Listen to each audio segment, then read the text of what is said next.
budget, I want to say that yesterday was a very sad day for my county. From the daytime when there was demonstrations, we saw the residential areas of Pipeline, and through the night, the residential areas of Zimmerman in Roysambu being tear-gassed, houses and apartments. It's a highly congested area, high populace. I spoke to the member for Roysambu this morning, Honorable Mwafrika, and he was equally disturbed by what was going on. I spoke to the acting IG, Douglas Kanja, and the Nairobi RPC, Bungei. And, Bungei said to me that, look, Esther, it becomes very difficult when you're having people trying to go to a protected area, and there are all roads leading to that protected area where there's also refineries which could cause more damage if somebody tried to tamper with them. So, it's a thin line. And it takes me back to what's going on in the Middle East, where we see the casualties of women and children because of a war that shouldn't really be there. And I really want to appeal to the Gen Zs. You have done a historic thing in this country. You are our children. I have 2 Gen Zs in my family, and almost every member of parliament here has Gen Zs in their households. And we listen to them and we hear them, and we understand where they're coming from. And they came out to the streets because the first thing they wanted was the finance bill to be withdrawn. And it was withdrawn.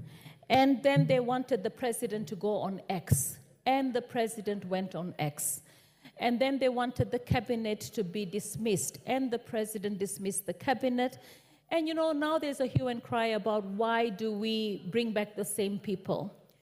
At one point I actually asked the Gen Zs, can you put your list together of possible people that you think could be able to come in and help with the leadership? There was no such list coming out. And at the end of the day, this is a constitutionally elected government. People went and voted. And they voted for the representatives that are in the House. Every 5 years, we have that opportunity to vote. You don't want to wait for 5 years, but you cannot disrupt the entire country.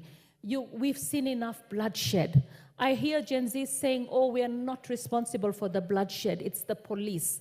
But we saw the infiltration of the Gen Z movement by criminal elements, by goons. And even in Roysambu yesterday, the people that actually came to Roysambu yesterday were actually people that were not from that county. The county was peaceful during the day, and they rained terror at night. So the thing is, as a country, we have to always look for peace. We have seen enough bloodshed. And right now, the government has formed a broad-based parliament, and I really believe that together we can actually be able to steer this country in the right direction. There were so many things in the manifesto of Azimio that could actually complement the government. And I know that Baba has the heart of all the Gen Zs, because for the existence of the ODM party has been 19.5 years, which is the Gen Zs. We have Gen Zs that are 12 years old up to 26 years old.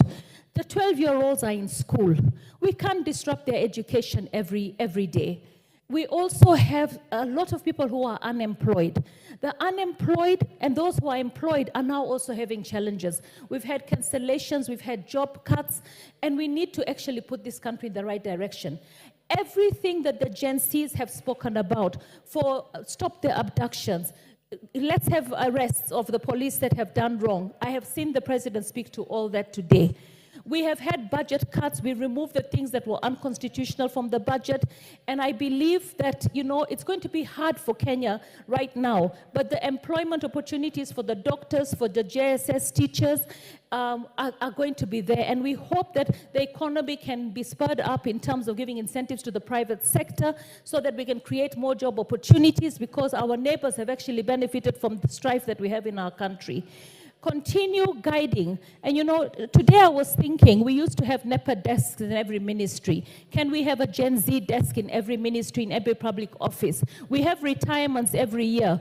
Austerity measures might not open out jobs for us, but if we can at least employ some Gen Zs in every ministries and have them run in the Gen Z's desk, they can make sure that they're the eyes and the ears for the president. Because structures of government sometimes are actually so bent on doing things wrong that we need the elements of the Gen Zs within there.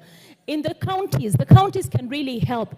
If the counties were able to actually raise their revenue by reducing the amounts that they've been charging, they will be in a position then to be able to get more revenue, and as a result, actually lessen the burden on the people and be able to actually deliver more services. All round, we know that the Gen Zs are asking for more governance, they are asking for more accountability, they are asking for more action when it comes to corruption, they are asking for an end to opulence, they are asking for questions about how people became as rich as they are in such a short period. I mean, for me, I've been driving the same car I've been driving for the last 13 years. Sometimes I also question, how do people who come into parliament already have helicopters? We have questions that need to be answered, and I really pray that the president will deal with it decisively. We also see a hand of political meddling. An early politician, past and present, who's actually fueling the instability of this country, they need to be questioned and arrested. Any police that actually went beyond his mandate and did the wrong thing needs to be also arrested. There is a lot of healing to be done. The mothers who've lost their children are in pain. I have seen children saying how much they hate the government, how much they hate the parliamentarians, how much they hate everything. But you know what? We need to turn that hate into constructive ways of running this country. This country belongs to all of us. From independence, when the Mau Mau freedom fighters fought for this country, to today, there has been struggle after struggle. I myself in 2017, actually dealt with 97 bodies in this county. I actually was on the street, tear gassed over and over again till I could do it no more. It took me years of post-traumatic stress disorder to be able to deal with the smell of tear gas. I also want to say that we're going to be asking questions that the Gen Zs wants answers. What is that pink substance that is being taken through the water bowsers? Is that used in other countries? Is it ISO certified? Is it safe? Are we creating a health hazard coming in the future? There are questions that need to be answered, and we as your members of parliament will ask them.